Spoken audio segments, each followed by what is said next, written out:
Her name was Amal Khalil, a veteran journalist who spent her career covering South Lebanon. On Wednesday, Amal was killed by an Israeli strike. She and freelance photographer Zeinab Faraj were out covering the story near the town of al-Tayri for Akhbar, a left-leaning newspaper supportive of Hezbollah, when an Israeli strike hit a vehicle right in front of them. They ran for cover into a nearby house. There was no safety there. Israeli forces then struck that too. While Amal was trapped under the rubble, Zainab made it out alive, but with a serious head wound. She kept hugging me during the strikes, Zainab says. هونيك انه في وقفة الامان على اساس هيك على اساس في جيش فوق على اساس. When Red Cross rescuers went back for Amal, though, Lebanese authorities say the IDF dropped a sound grenade and blocked access to the building for about 4 hours. Then it took another 3 hours to find her body in the rubble, 7 hours in total. Amal is the fourth journalist Israeli forces have killed in Lebanon since March. And she was killed during what is meant to be a ceasefire. Wednesday was the deadliest day since that ceasefire began. 5 people have been killed in total. Lebanon's Prime Minister Nawaf Salam called Israel's targeting of journalists and the obstruction of rescue teams a war crime. He said Lebanon would take it to international bodies and that these attacks are no longer one-offs. They are a pattern. The IDF says it doesn't target journalists and claims the vehicle crossed into its designated buffer zone and came at its troops in a threatening way. It also says it never blocked any rescue team. 2/3 of journalists and media workers killed worldwide last year were killed by Israel, according to the Committee to Protect Journalists. Most of them in Gaza, now the deadliest place on earth for reporters. Amal grew up in southern Lebanon, the very region she spent her career documenting.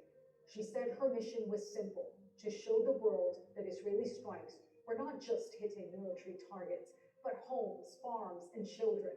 To be, in her own words, in solidarity with the people of the land. She was 43 years old. Her name was Amal Khalil, a veteran journalist who spent her career covering South Lebanon. On Wednesday, Amal was killed by. Okay, so there's our topic for today. Israel continues to target and kill journalists. They target vulnerable, important people in society, whether that be in Gaza, in the Palestinian communities where they target the doctors, the medics, the women, the babies and children, the journalists especially, they've been targeting so that the truth doesn't get out about the genocide in South Lebanon and in Gaza. And the Middle East is being torn apart by the state of Israel as they have killed Amal Khalil, a journalist in South Lebanon who was only 43 years old.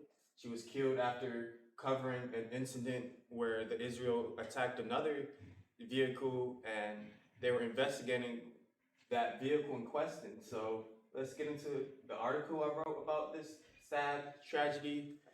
So Amal Khalil was a Lebanese journalist working for the daily Akhbar newspaper, and she was killed, martyred by the terrorist state of Israel for her work covering the truth.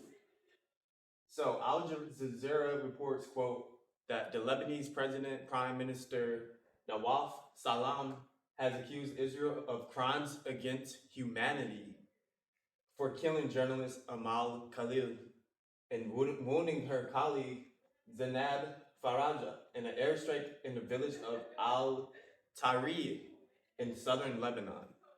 Khalil and Faraj were reporting on an earlier Israeli attack on a vehicle this Wednesday when they were targeted while fleeing towards a building to take shelter, end quote. And that's from Al Jazeera. So during this alleged ceasefire between Lebanon and Israel, Israel has kept breaking this ceasefire by lying, by killing journalists, by killing people repeatedly against the ceasefire in southern Lebanon, which is very important because the ceasefire with Lebanon is part of the ceasefire with Iran, which is the greater war that the United States and Israel are in.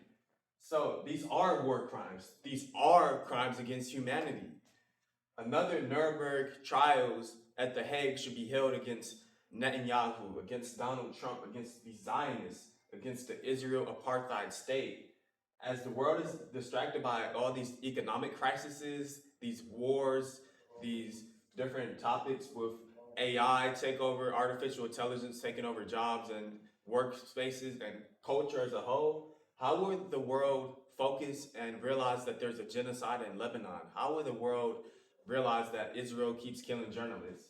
Will justice come one day against this deep state, Israel, evil cabal of people starting wars and hiding the Epstein files? So, will a Nuremberg level trial be held against Donald Trump, against Netanyahu, against Yoav Gallant, against Herzog, against Hegseth? Will that ever happen one day in our lifetime? Given that Israel keeps killing innocents such as Amal Khalil, among others, babies, children, and countless others, and not to mention the Iranian school children they started the war with. So, the sad news to report about journalists still being targeted, and an alleged ceasefire with Lebanon has been broke, of course, by Israel for the thousandth millionth time. So if you learned something new, like the video, check out thequestioningcenter.com for more content like this, videos about the paranormal, current events, geopolitical news like this, and news about reality in this third dimensional, you know, world we live in that's full of illusions, distractions, and different energies interacting, and if the information is scattered and it's meant to be collected somewhere, right? So share it with a friend or family member, teach them something new. You can leave a comment to tell us something interesting about the topic or something we all should know in the comments. And as always, you can support independent media directly by donating to a journalist like the Questioning Center today. As always, thank you for watching.